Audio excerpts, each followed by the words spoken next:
Hi everybody, happy Saturday and welcome back to Clues by Sam. Sorry I'm late today, we're gonna do this nonetheless, so don't worry, it is a hard one today. It's been a while since we had a hard on Saturday. Interesting. If you don't know what Clues by Sam is, it's a daily logic puzzle game where we have 20 people on a board. Each of them may be a criminal or an innocent, and you gotta figure out what each person is using the clues that they themselves give you. We are here in the channel playing this every day, and if you want to play as well, there is a link in the description. So if you want to maybe follow along with me, or if you get stuck and you want some help, I'm gonna start right now and I'm gonna try to explain my logic. Let's go. We start with Dana, telling us that only one of the 3 innocents in row 5 is Olaf's neighbor. Row 5 is here, the last one, and there's 3 innocents here, only 1 criminal. But only one of them is Olaf's neighbor. That makes sense because Olaf has 2 people neighboring him in row 5, and that means that the other 2 innocents that we need to complete the trio are Wanda and Zed. And I guess we don't need Dana's clue anymore.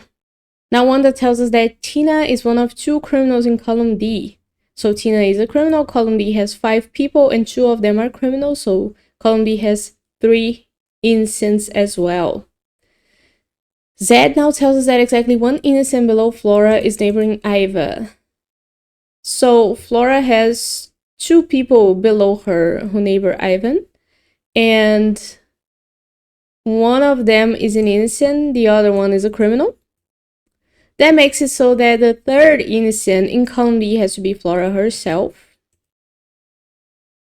And we don't need Zed's clue anymore. Now Tina tells us there's an equal number of innocents in rows 1 and 2. An equal number of innocents in rows 1 and 2. How does that help us? At the moment, it doesn't help much, so let's leave that there. Let's see what Flora says. Erwin is one of 10 innocents on the edges. We have 14 people on the edges, right? 10 of them are innocents, which means that only 4 of them are criminals, and 2 of them are in column D.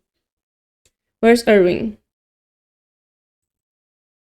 Oh, right beside Flora. So Erwin is an innocent. Now we know that now we know that row 2 has to have at least 3 innocents.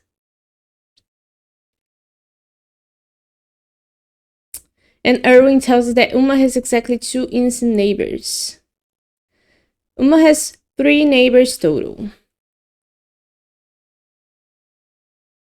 2 of them are innocents. Do we know something about row 4? I think we do not. Can we think about this? And if so, how do we think about this?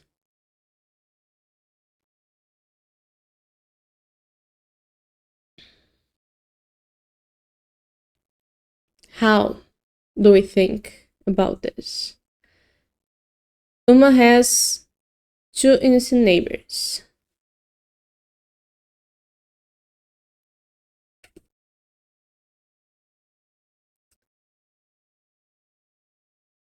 Barb,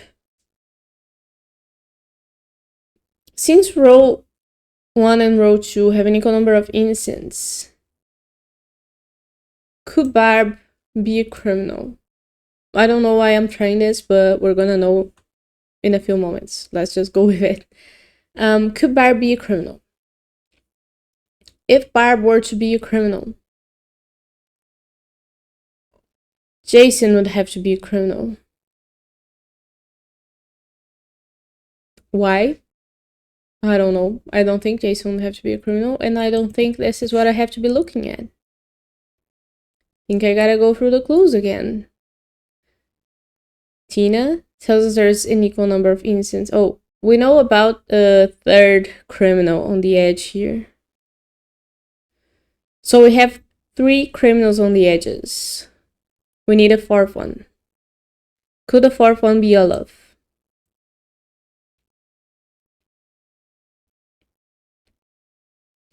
I mean, there's no reason why he couldn't. That will make both Penny and Vince innocents and Uma a criminal.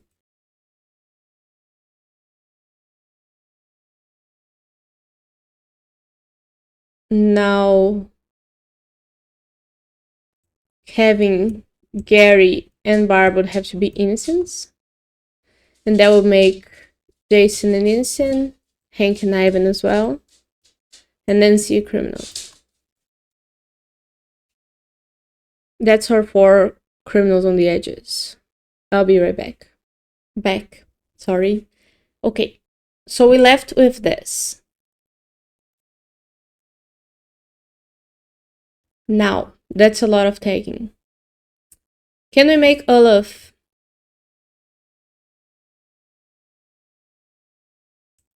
I guess what I need to think, I'm gonna leave this here, forget about it, and try to make Uma an innocent and Vince a criminal. That makes both Olaf and Penny innocents. And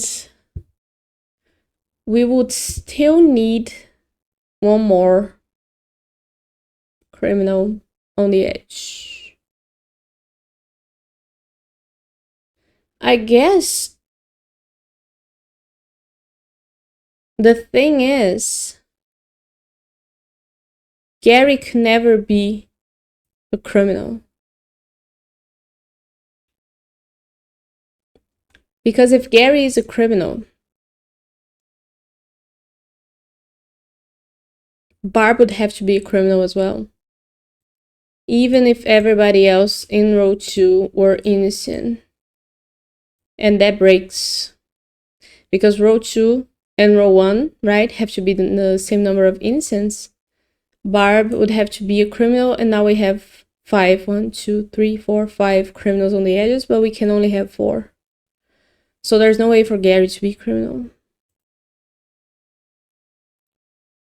Okay, so I was looking all over the place when I should have been looking at these 2. Gary has to be an innocent. Now Gary tells us there is an equal number of criminals in rows 2 and 5. Interesting, because row 5 has 1 criminal. So we know for sure that row 2 has 1 criminal. And if row 2 has 1 criminal, row 1 has to have 1 criminal as well, which means that Barb is a criminal. That makes everybody else on the edges that is not these guys innocents. Because we have our 4 criminals on the edges. So Kevin and Olaf are both innocent. And now Kevin tells us that each column has at least 3 innocents. I don't know how that helps me now. But Olaf tells us that only one column has exactly 2 criminals. Ooh, that column is column D. Because column D has Tina and is going to have a second criminal here, who's either going to be Jason or Nancy. So column A couldn't have 2 criminals as well, so Uma has to be an innocent. And Vince has to be a criminal.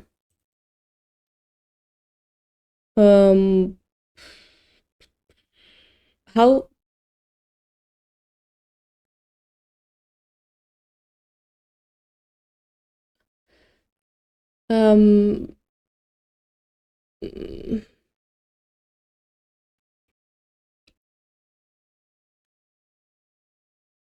If each column has at least 3 innocents, that means that column B has to have 3 at least. Let's say it were Hank and Lucy.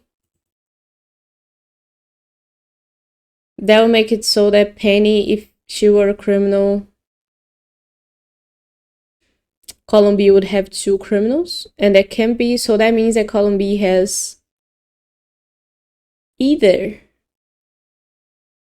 Not either. Column B has all innocents here.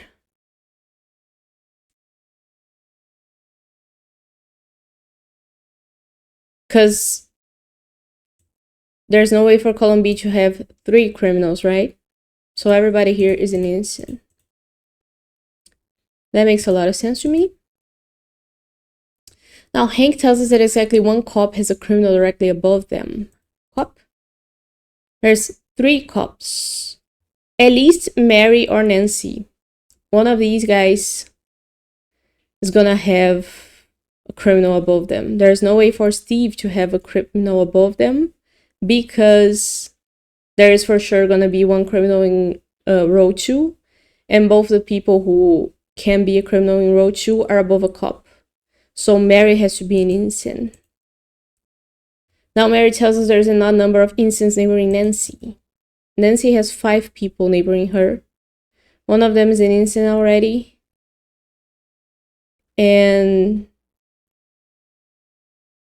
could it be that all the others are innocents? No. That will make 4. She's gonna for sure have a second criminal neighbor here, who's either gonna be Ivan or Jason. And that makes it so that she has to have 3 innocents neighboring her to make an odd number. And along with Mary, the person who is an innocent here, who's either going to be Ivan or Jason, makes 2. So Steve has to be the third one.